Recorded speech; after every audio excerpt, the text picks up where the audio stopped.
నీ వాళ్ళ కోసం నువ్వు ఒక దీపంలా నిలవాలి. నీ కృషి, పట్టుదల, దీక్ష మన భారతానికి రాజ్యాంగం కావాలి.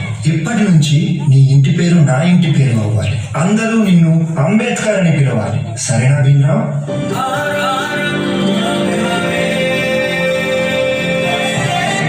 ఎంతమంది తనని తక్కువగా చూసినా చదివే లోకంగా మార్చుకొని మెట్రిక్ సాధించాడు.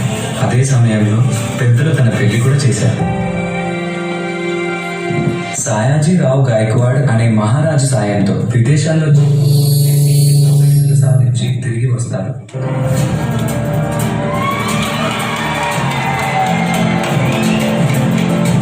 బాబా, ఇన్ని సంవత్సరాలు గడిచినా ఈ ప్రజలు మారలేదు, మా బ్రతుకులు మారలేదు. ఎలాగైనా మా తలరాతను మార్చే దేవుడివి నువ్వే కావాలి బాబా.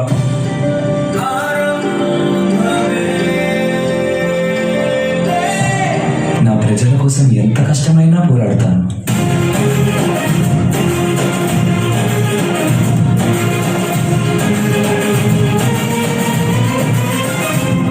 భారత రాజ్యాంగం యొక్క మూసాయుధ కమిటీ అధ్యక్షుడిగా మిమ్మల్ని ఎన్నుకోవడం మాకు చాలా సంతోషంగా ఉంది. ఇన్నేళ్లకి నా ప్రజలకి, నా దేశానికి సేవ చేసే సమయం వచ్చింది. భారత రాజ్యాంగాన్ని నిర్మించే అవకాశం నాకు దక్కింది. దీనికోసం నా ప్రాణాలు అర్పించడానికైనా సిద్ధంగా ఉన్నాను.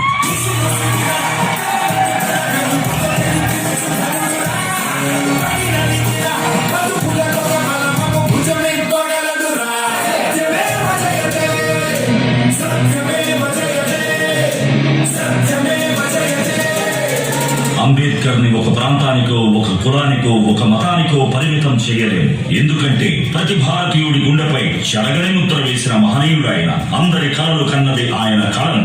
బడుగుల కోసం ధ్వనించింది ఆయన గళం. భారతదేశంలో రాజ్యాంగం ఉన్నంత వరకు ఆయన మన మధ్య బతికే ఉంటాడు.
Thank you.